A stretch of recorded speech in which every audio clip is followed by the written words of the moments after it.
we got a lot of exciting stuff to talk about this month, and we're looking forward to getting right into it. Chad, how you doing, buddy? Doing good. Heat is lame.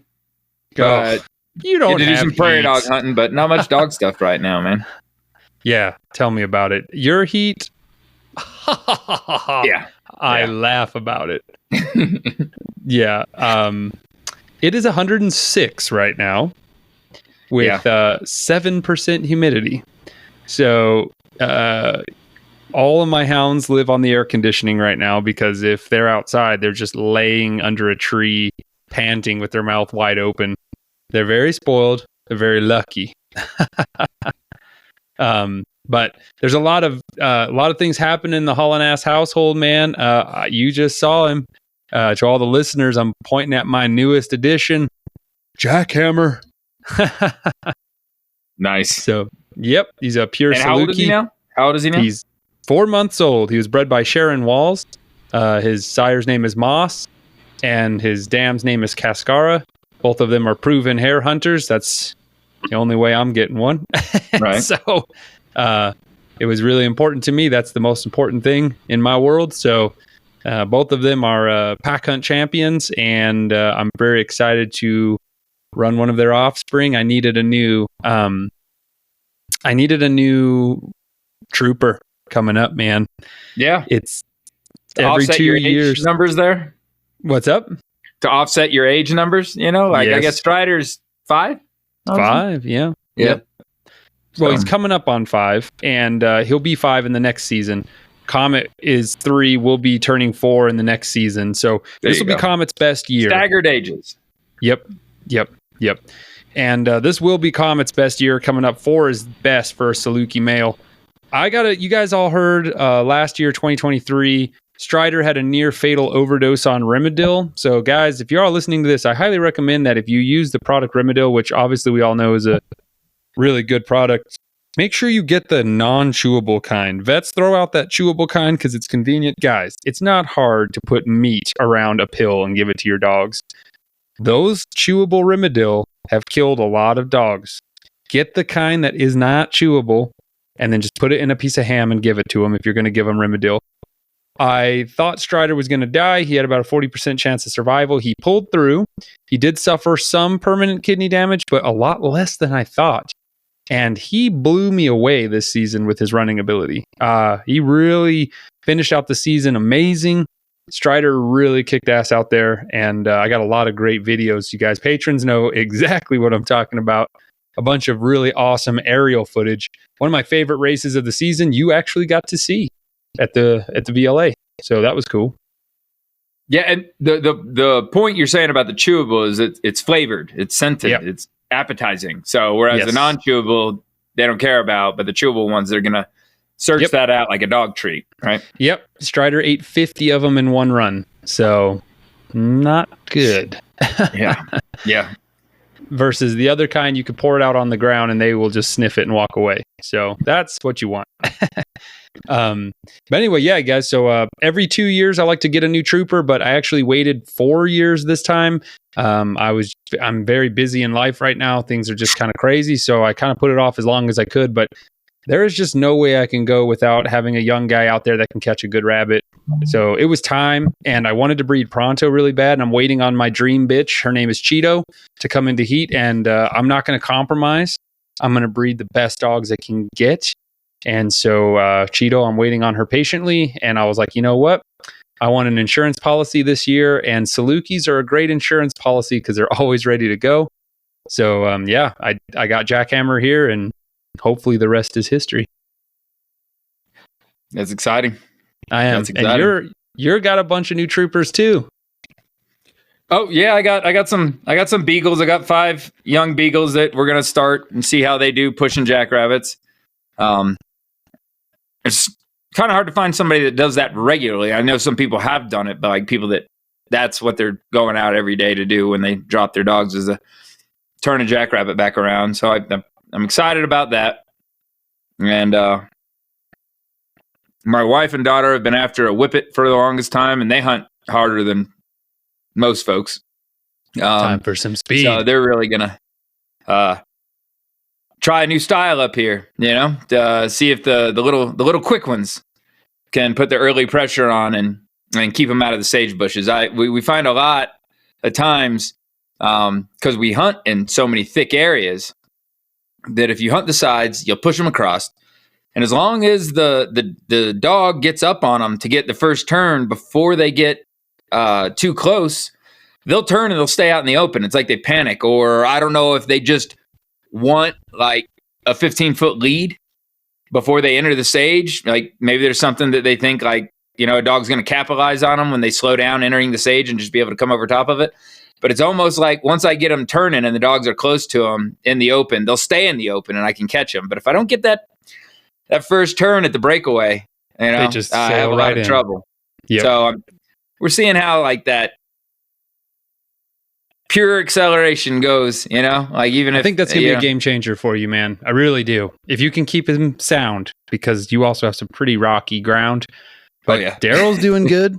And Daryl's great. He ruins his stopper pads every time. Every time.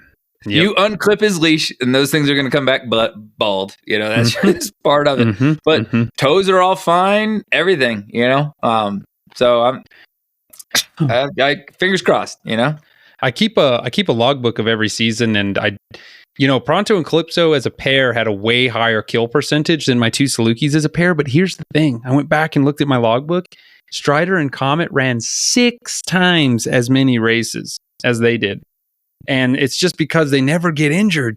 Like Pronto and Calypso were way more deadly. But, dude, I mean, Strider and Comet ran almost 65 rabbits. That's a lot, Yeah. A lot of good times, Yes. I got outrun more. Not quite double as much, but, it's not easy to catch a rabbit out there. It's not easy to catch a rabbit anywhere. So, no. Yeah. So anyway, I guess point being, Strider has missed one weekend ever in his life due to injury, and Comet has only missed one weekend ever in his life due to injury. And as you can imagine, only missing a weekend, they were very minor injuries. So yeah, that's great. Pronto and Calypso would routinely miss 3 months a season total, cumulatively, due to stuff like tweaks and big fat toes and blah, blah, blah. And yes, Salukis aren't immune to injury, but man, they are very durable dogs. So, Paul Domsky told me, he's like, hey, listen, when I got into Salukis, he's like, you're not going to catch as many rabbits percentage wise, but you're going to catch more rabbits only because you're going to run way more rabbits. Yeah. And I finally truly understand what he means by that after running these guys for 2 seasons as a pair. You take it on the chin a few more times because they just don't have that blazing crazy power. But I mean, dude, you were there. We caught a 4-minute rabbit. So after we walked them for like 4 hours, that's awesome. So that was a party. Anyway, so guys, I'm very excited. Young jackhammer. So you guys are going to watch him grow up, all the Houndsman XP crew. And guys, all these races we're referring to are on the Patreon page, so go check them out. And I'm very excited for your beagles, man. I am going to come up there and do that with you. I want you, obviously, to do all the training, all the hard work, everything to get them dialed in. And I'll just come and enjoy the fruits of all your hard work. How about that? Like having a buddy with a boat. I don't want a boat. I want a friend with a boat. They got to take care of it and clean it and gas it up. And I'll just I'll come with a case, case of fun. And Dos Equis. Yeah, there you go. But yeah, so I hope so. They're patch bred, so the neat little white ones that a lot of folks aren't familiar with. I kind of thought more had known about them, Yeah, I didn't know anything about them. Yeah, they're fast, and that's what I'm really counting on, because I've had beagles off and on since I was a child, and the kind I used before were all like 2 couple type trial dogs, and were like left foot, right foot, and methodical, and like they wanted to run the track, like they were awesome at it. You hardly ever lost anything, but they weren't always burning it down, but you'd always see it, and that was cool, but like for this, man, they gotta go, and a lot of the boys that use these and the ones that these came from are swamp rabbits, so the biggest cottontail, the jackrabbit-esque cotton, bunny of the U.S. and which line out a lot more, and so if I was running cottontails, what I got may make more fails on turns, and fall off of it and have to get back on and fall off of it and have to get back on. But we know the way jackrabbits go. They kind of pick a direction and go, or it's like a slow bending turn, or they run a quarter mile and then stop. Yeah. So like I'm really hoping that these are running type, they're really quick, they're fast, they're loud, and man, they're nuts. Gosh, I'm going in there with like a fur to like, just imprint them a little bit, get them knowing what the fun smells are, and I'll come in and I'll be trying to close the gate and one will jump up and hang from it, and I'm not one of those guys that likes to show videos of like, oh, look at my puppy, I'm going to hold him above my head. How cool is this? And then they drop, and like, oh yeah, the puppy broke his hip, but we don't know how it happened, like I don't like to do that, but like I have a hard time keeping it from them. And now that they're jumping up and biting, they're nasty little demons. They'll hang from my shirt. They're shaking. They're very drivey, and when I drop it, they shake the hell out of it, so that I'm liking what I'm seeing so far, and I'm about ready to start putting them on, some like isolated little patches of sage I have that I know hold baby cottontails, and perfect. Just let them start ringing it around a bunch, How old are they now? Oh gosh. Let's see. They are 3.5. Oh wow, they're still babies. Yeah, they're young. I like to start early with them, even if I put it down, for a while. I like to make those early connections. I think it matters, Yeah, I'm letting out crickets for Jackhammer already, and he's smashing them, dude. So I'm pretty excited. What I'm talking about. It doesn't even have to be the full thing, Oh, like no. Chase it, catch it, or bingo. Here's a rabbit. They're a whole lot of fun. Follow your dang nose. There's a party at the end of it, So like, and then even after they get doing that, before they get sloppy, because you're making it easy, I like to pack it up for a little while until they're ready for a next advancement that I can facilitate the right way. Precisely. That's it. Crickets, mice, cottontails, jackrabbits. Then we go out and hunt for real. That's how I always do it. Crickets first, though. Awesome. Yep. They bounce around and they're... Where do you get them from, the bait store? No, you just guys, pro tip, you want to catch crickets, take a 17-gallon Tupperware and just put some jelly or jam at the base of it and down inside of it and set it up against a wall or something, because crickets typically follow structures, and just leave it there. They'll hop in. So it's not overrun with like them stink bugs or the bombardier beetles, the ones that stick their butt up in the air? No, not here. All we got really is crickets and scorpions. Them things, man. You can't throw a stick without hitting 2 or 3 of them.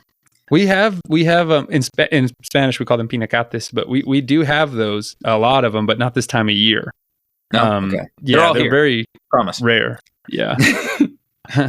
But the crickets, they swarm those. You got to put a ladder or something up in there, like put something where they can they go up the wall of my stucco really well. Okay. They crawl up that and then hop in, and then you got them, and then you just grab them and throw them in the ground right in front of the puppy, and away he goes.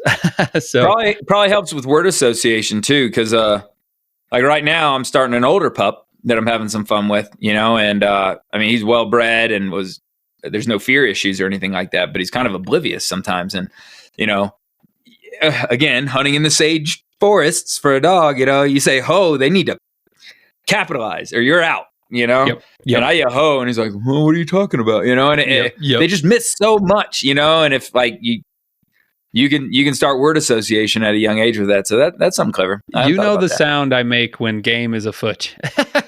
Sounds like a slipping belt in an engine, like.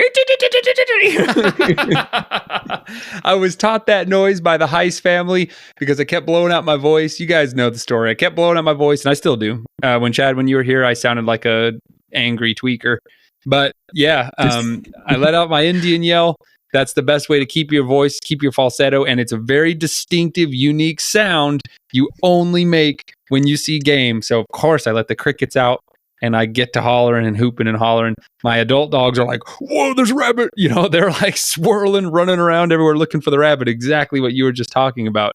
But I get them started real young with that sound, because when it's go time, and where I hunt and live, when a rabbit gets up, everybody, their brother's uncle, and is going to see that hare running away. So at least they quickly figure out, oh, this is what we're doing out here. Plus the adults are thundering. Like, yeah. And it's very unique to hear, because like you'll stand still and give a call and your dogs know to look out. Yes. Whereas mine, most of the time they don't see them, That's right. And I see it, I call it, and I have to run in that direction, and they overtake me in a swarm, and one of them picks it up, and then I just shut up, because then they will see the other dog running, and it's wild. The same it's sport crazy how quick your dogs picked up on my thing, though, because when we were out there together, me and you buggy hunting, I let out that noise on the first race, and on that second race, we turned them out from the buggy, and I let out that sound, and boy, they were flooring it until they got that rabbit up. They respond to ho, so it's all the same thing. We all cheer, like I generally say ho, but like my wife and daughter will do their variation of it. Everyone's got their own thing. Yeah. So, but they're looking for some kind of stimulus, act. So I at this point, I think I could run out there and say banana butter, and they're gonna take off. As long as I put some intensity behind it. Yep. You just put that excitement behind it. So anyway, man, I've been dying to hear this. Been waiting. Like I've been too damn busy to call you and ask about it. So tell me about Canada. Yeah, I mean, tell me about it, guys. I mean, me and Chad usually talk all the time, and I haven't talked. This is the first time I've talked to you, except for yesterday, to get everything squared away for the recording in like a month. Yeah. So, man, this will be the first time Chad has heard about it. You guys know, and I sound like a broken record, but I mean it. Patrons, you know exactly what I'm talking about right now. Guys, Canada was incredible. I'm going to start off with a first huge shout out to Freedom Hunters, the Jim Shockey Classic. I couldn't go without them. Babine Guide Outfitters in Canada is first rate outfitting, you guys. They're incredible. I mean, these are people that, they guide, then they outfit, they skin your bear professionally, they salt the hide, they bleach your skull, all there for you while you just stay in their like awesome, like insanely beautiful cabins. Their cooks are awesome. Anyway, so look, I'm so fortunate to be able to hunt with these veterans, and every year you meet such a diverse cast and crew, and I've enjoyed every crew. I don't want to make it sound like there was anyone that that I didn't enjoy, but this year truly was an all-star cast. And I say that rather biased because this entire crew wanted to hunt with the dogs. So, sometimes you get a variance of ages and experience levels in hunting, but this whole crew is pretty young generally, and hound hunting's really hard. I think that's the first thing that surprises everyone. And I'll be interviewing a lot of these warriors this week. So stay tuned, you guys. There's going to be some awesome podcasts from their perspective, which I'm really looking forward to. But, man, it was just so awesome. Cumulatively, we saw over 70 bears in 5 days. We treed 5. We bayed 1, ran it across the road. Tyler almost had him. And it was awesome. You guys, I mean, HXP TV is where I'm showing some of these trees, so you guys can go check out what I'm talking about. These are like video stories that I'm explaining what happened. So what I want to take the time in this podcast is to kind of do a behind the scenes and a little bit more of like the nitty gritty of it, because HXP TV, we keep it really short.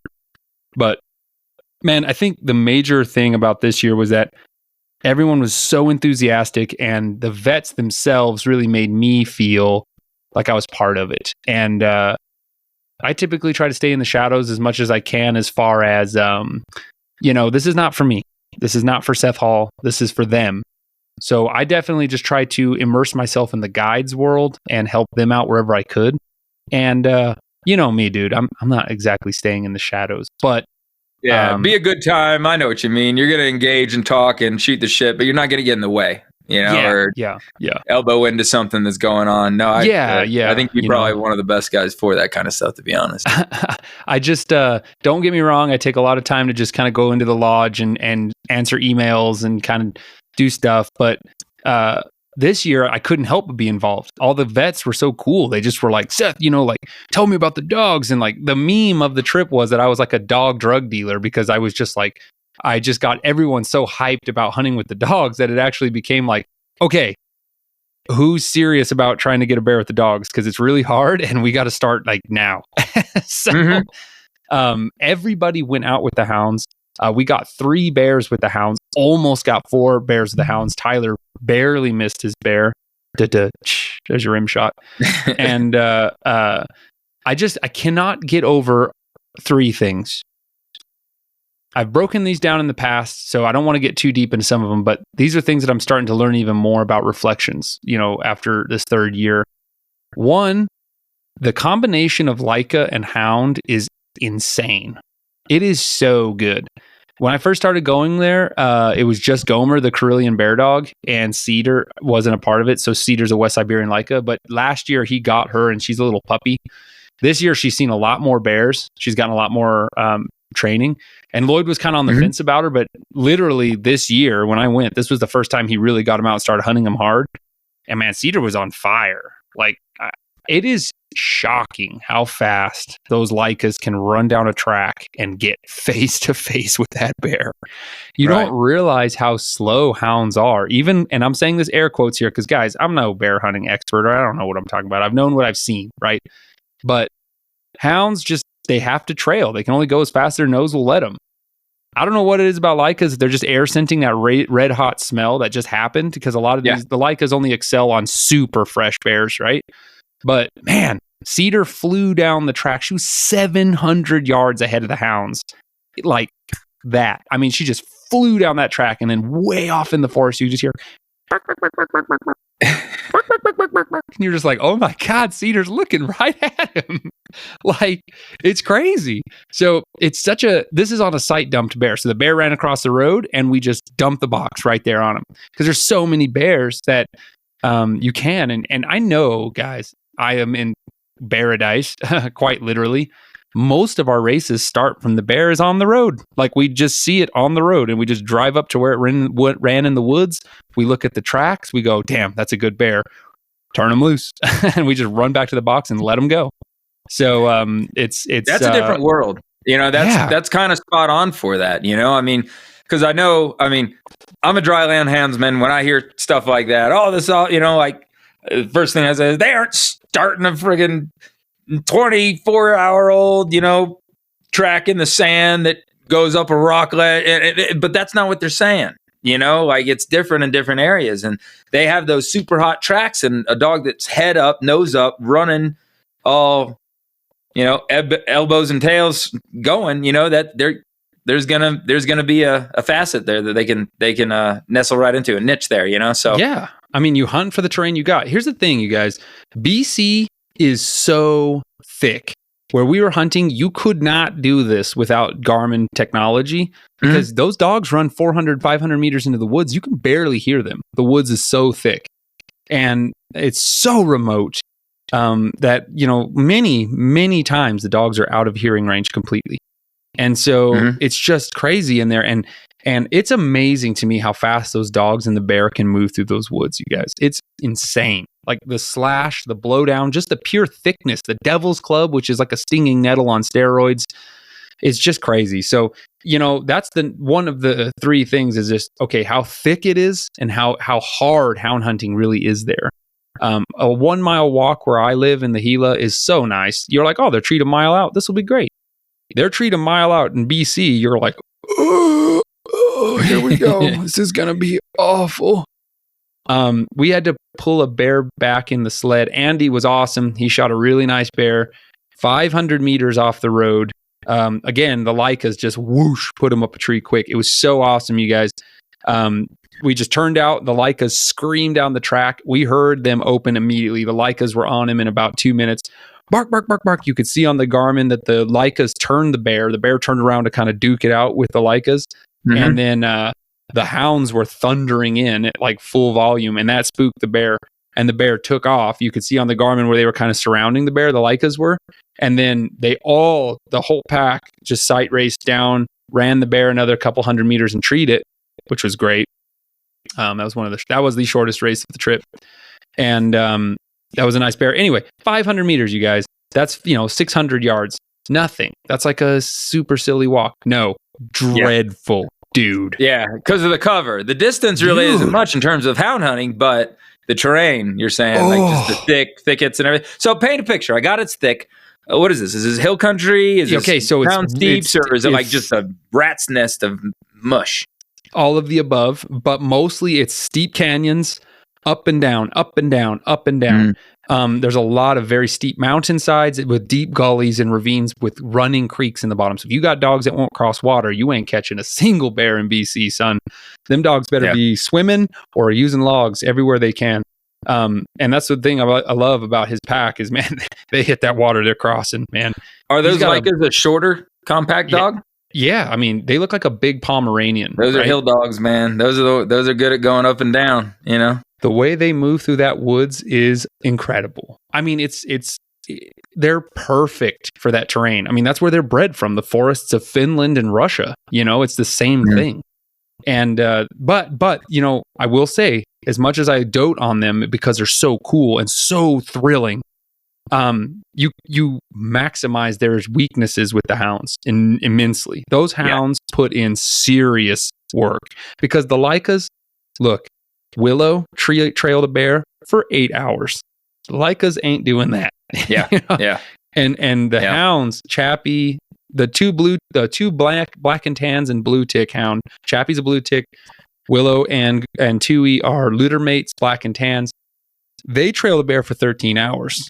Okay, the Lycas gave up after about 6, and they were just like, "We're done." Yep, they're coming back. Strokes, yeah. They burn up quick, you guys. They're like bottle rockets. They can, and don't get me wrong, I don't want to sound like a Gomer and Cedar or sight race. That is not at all the case. We turned them out on several bears that we never saw, and they floored into the woods. And within about 10 minutes, we hear them bark, bark, bark, bark, bark, bark, and you're just like, dang, they're looking right at him. And that's what's so thrilling is like the hounds are opening the second they smell a bear. Gomer and Cedar are only barking when they're looking directly at that bear. So when you hear them bark, too, or what's up? Face to face, or will they bark at the hind end running too? Oh, bark at the hind end running, but you obviously all houndsmen know you can tell the difference in their bark. I mean, when the bear stops, it ups this intensity. It sounds like a machine gun. I mean, they're just like yap, yap, yap, yap, yap, yap, just like looking right at him, and it's thrilling, you guys. It is so awesome. It's just like when that freight train really picks up steam when the hounds got the bear really jumped and they're right behind him. You know the difference between them and just trailing. So and it's cool as the hounds will speed up when they hear the Lycas barking up ahead of them. They know that the Lycas are looking at the bears, and they will speed up on the track and listen for the Lycas, which is really cool. I think that's really awesome. Yeah. But again, you know, those Lycas are not picking up. They're very good at finding wounded bears because it's fresh. But if you have to come overnight, we drop Willow, his track starter. Willow's, by the way, as much as I love Gomer and Cedar, Willow's the best hound in this kennel. She's badass. Anyway, we drop Willow. She rolls. This is 24-hour-old trail. Drop Willow down. Whoop. Walks right to the bear. I don't know, maybe a minute. She finds the bear in like 1 minute, dead. And I was just like, that's so awesome. You would have never found it. So, yeah, I guess I get excited and kind of tangent. For your question, it's mostly thick boreal forest with patchy, swampy lowlands full of Devil's Club and other pokey, terrible stuff. And then the uphill, deep, steep canyons are mostly just like black fly infested thickets with extremely dense spruce and other conifers with lots of blowdown. You're log hopping a lot. You're jumping over logs. You're running down logs. It's very exhausting. And a lot of moss and like lichens on the forest floor. You can barely see. There's no dirt. You don't see the dirt anywhere. It's it's very thick carpets of vegetation. So, it's very cool. Very wet, water everywhere, and lots of moose. And here's the thing. I think about this every time. Dude, we see wolf sign everywhere. Wolf tracks everywhere. Wolf kills all over the place. No problems with wolves. They've never bothered his hounds. He's never had problems with them. Is there something else going on? Because we know it does cause problems in some areas. You know, is there something there? I mean, just such a game-rich environment that they don't fool with it, or don't feel that they need to be as protective of it, or Lloyd. I'm just gonna full disclosure. Lloyd's right. So full disclosure, Lloyd's a badass, and he makes me laugh a lot with his great quotes. He's got a ton of great quotes, but the main one that I laughed because I think about the wolves constantly. And I know they're a huge problem for scent hound hunters, especially in the lower 48 right now. And he goes, I don't fear wolves.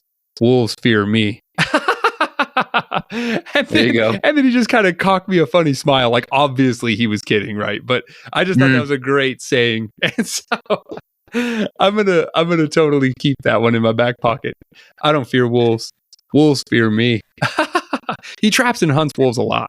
So I know he reduces their numbers heavily in his area. You can only limit out on certain amount of wolves by hunting, but you can trap as many wolves as you can. And so, man, he traps a lot of wolves. Weird. Yeah. Yeah. So I still want to see one. Still haven't seen one in Canada, but I've seen some taxidermied ones, and they are very large. Those Canadian wolves are very large, very, very large. I thought one skull was a bear skull. It was so big. I was like, dang, that's a black bear skull. He's like, nope, that's the third biggest wolf in British Columbia. I was like, whoa, that's a huge wolf. Holy crap. That would have been cool to see.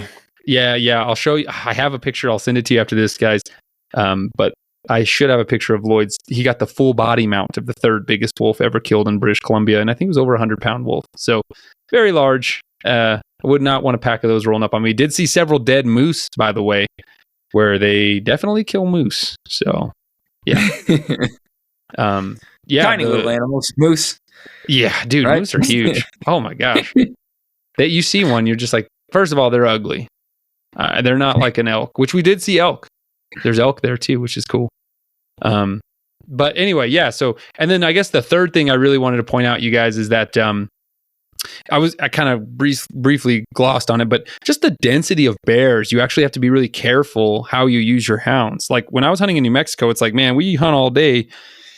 You find a bear, you turn the pack loose, and they're going to figure it out. You're bear hunting, but there you're like, that's not a good bear. Let's keep rolling. Or the hounds rig and you get out and look and be like, the tracks are just all right. Let's move to the next one. And you're just like, I mean, if you don't see a bear once an hour, something's wrong. You're like, this is weird. That's wild. That's wild. It's awesome.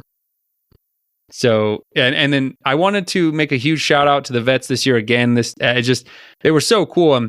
Tyler Vargas was one of the hunters. He unfortunately lost a leg and an arm in Afghanistan in the kind of pull-out disaster in Kabul. He and I really had some great times talking. We really enjoyed it. There was another hunter there who was super... Okay, Chad, you know me, dude. I'm monologuing right now, you guys. I'm sorry. I just got a lot to tell Chad and you guys. So I'm just going to keep going. But Chad, I don't know if you know this about me or not, but I really love jackrabbits. Okay. Really? I thought it was like lizards or something. There was another hunter there who was super into beavers. Okay. And at first he was kind of ashamed or like embarrassed. And I was like, bro, no, listen to me. I'm just pumped when somebody else is pumped about something. I want you to tell me everything about beavers. I want to know everything because he's way into beaver trapping. And so we just geeked out on beavers all day. I really want to go beaver trapping with him in Nevada. So guys, maybe we'll have a beaver trapping episode. But anyway, so I wanted to tell a big shout out to Tyler. I had a great time with him. I really want to take him out rabbit hunting in the buggy. I think he'd love it.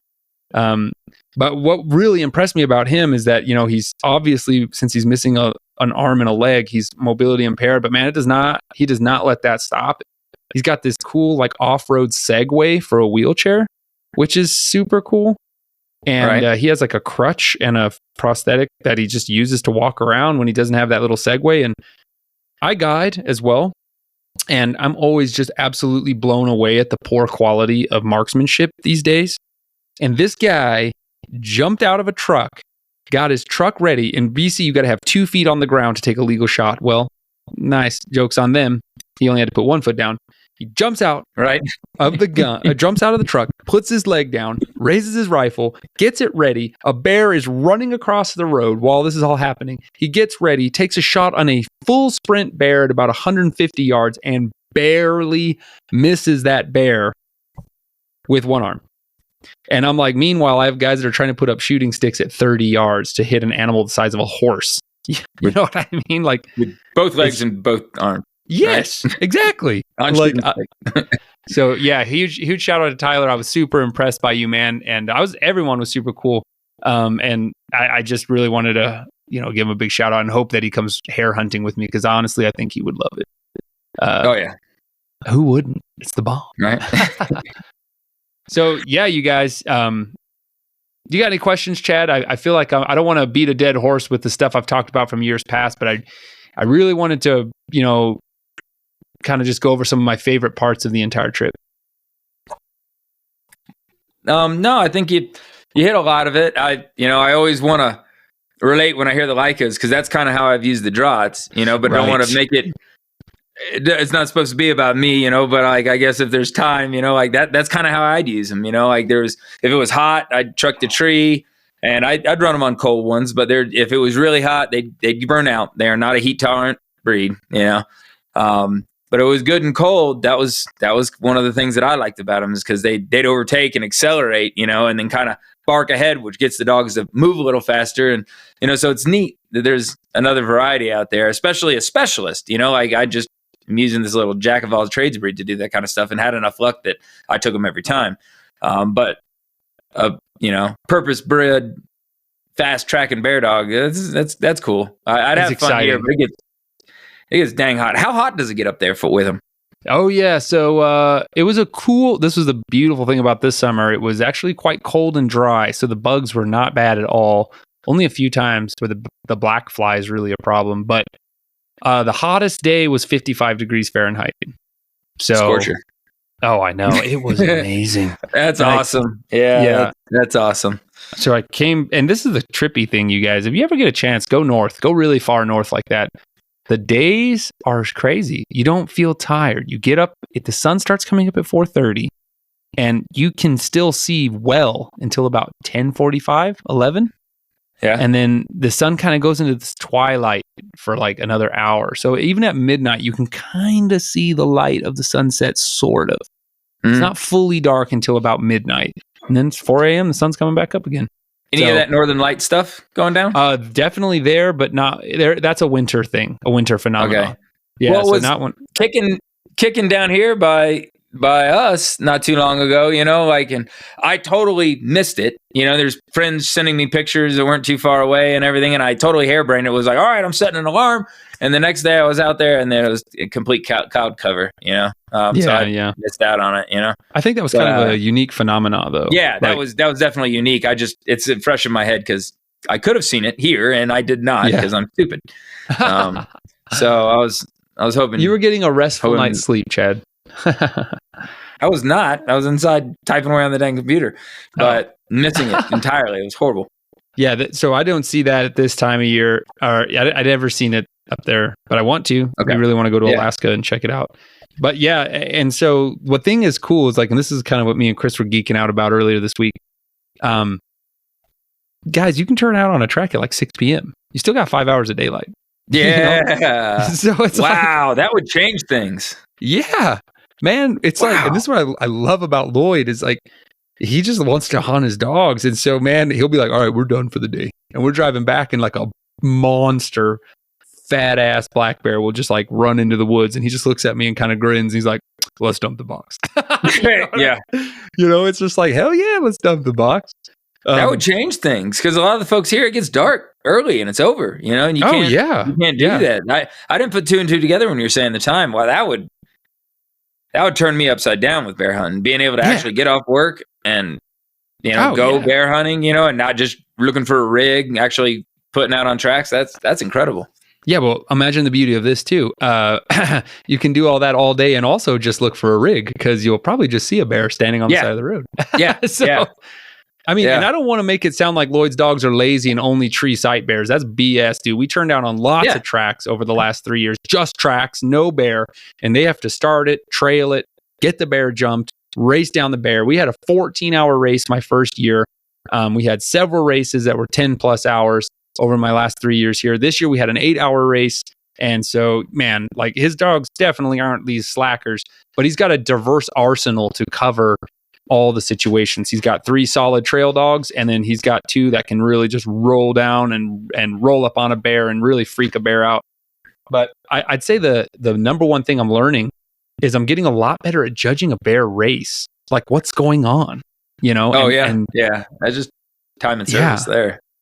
You get some, we would chase 4 bears a day, every day.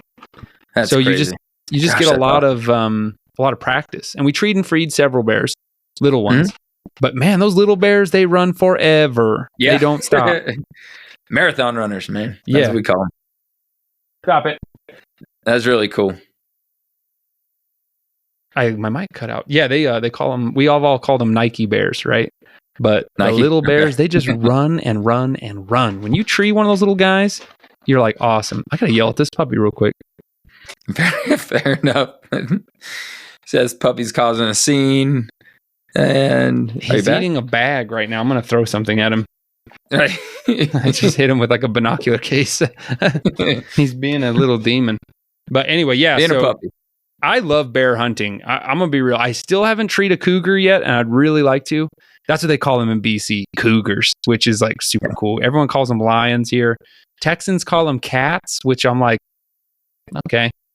I like cougar. Cougar's cool. It's cougar or lion by me. Yeah. Okay, really? All right. I mean, cougar or cat. My mistake. Cougar or cat. Sorry. Okay, so yeah. I want to know. Okay, so here's something for the listeners. This is something I think about often, which is stupid. Where is the line in the United States where wash ends and warsh begins? Because I've heard I don't know. My family. Go ahead. Yeah.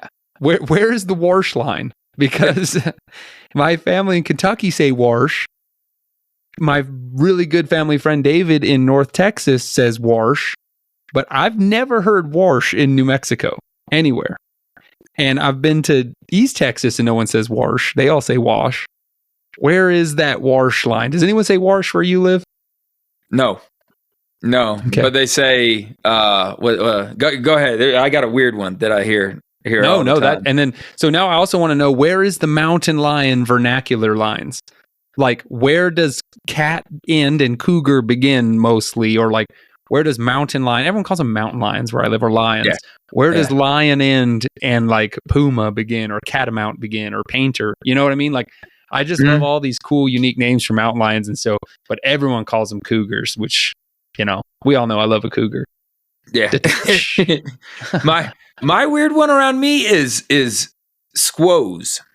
Squoze. So like you say it, instead of saying like you squeezed it, or it squeezed through, but if it was, the tense is like you squeezed, what? It's you squoze. And I just, what? I still haven't gotten used to that one. That one's squoze. Okay. Squoze. Yeah, my dad still calls a refrigerator an icebox. Yeah. I don't know about that one. That one's weird. I call the little things, the music box. The Bluetooth speakers. Yeah, turn on the music box, and everybody makes fun of me. I guess that's some old timey thing. What are they called? I've been curious about that. This little Seth's maiming his puppy for chewing on the bag right now. Yeah, he's destroying my life right now.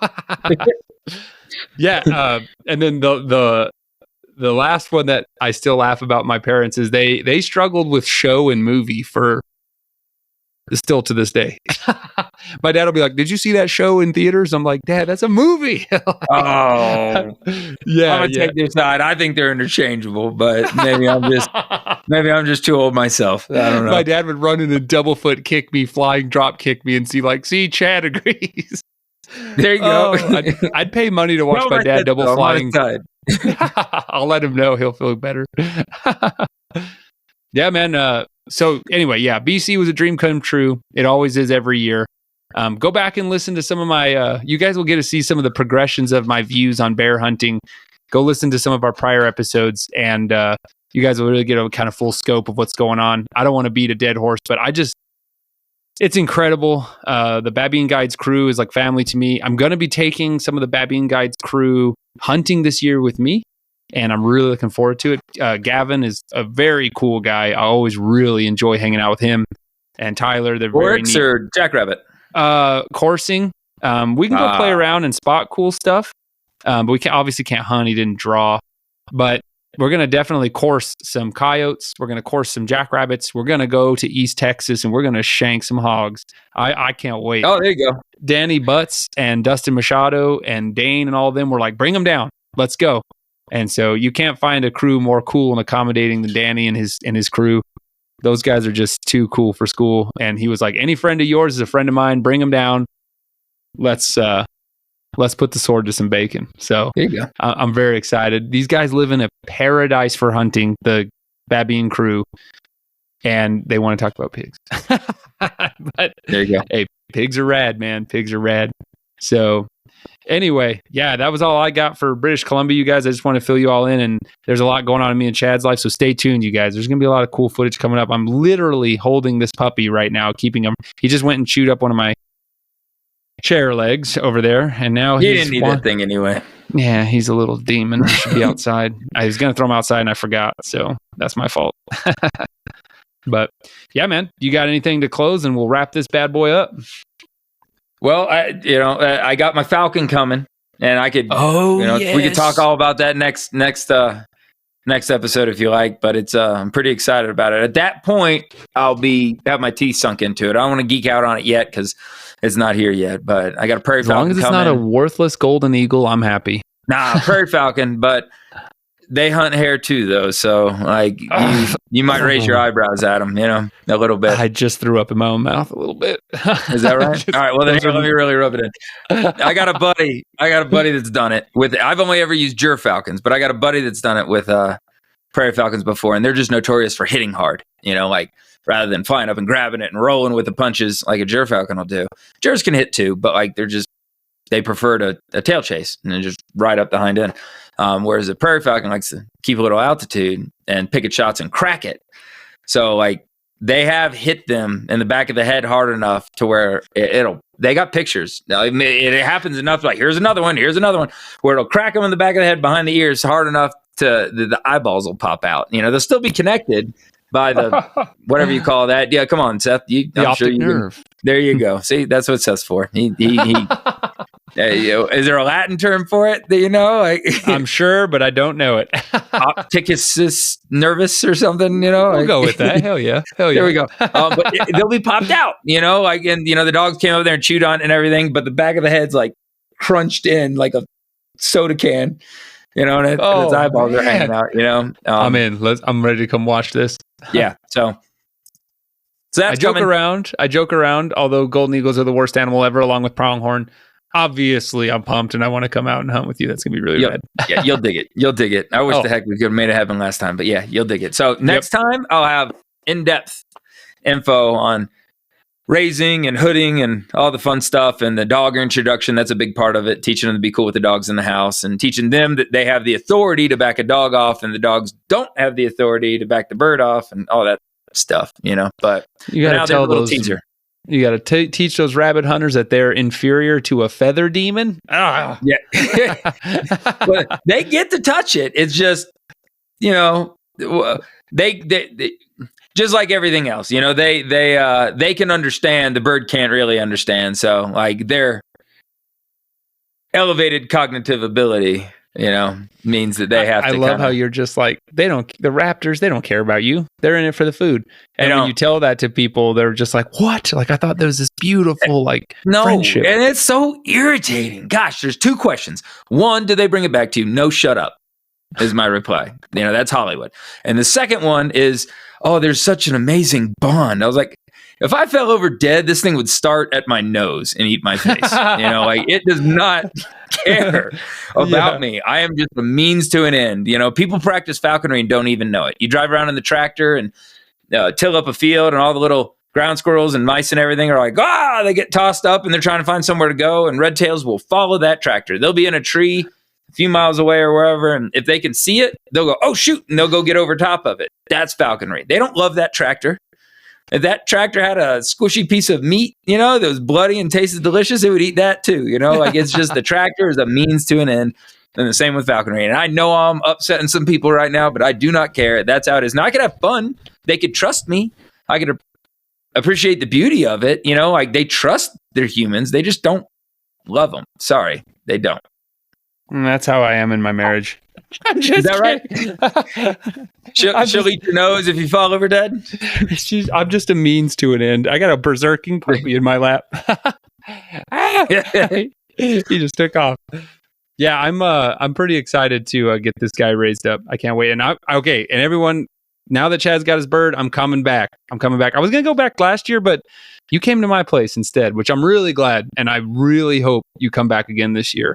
Yeah, heck yeah. I definitely want to come back. I got some dogs that I want to try out there. It's a totally different world. But I also would like to show you what the hunting is like here under optimum terms. Like the last time we went, I know you geeked out on the numbers and everything like that, but where it was that like 8 inches of like false floor and like every third stride they'd fall through, like that's tough. Trash, that's it. And all the prairie dog holes are hidden and they know that, so they're trying to be safe.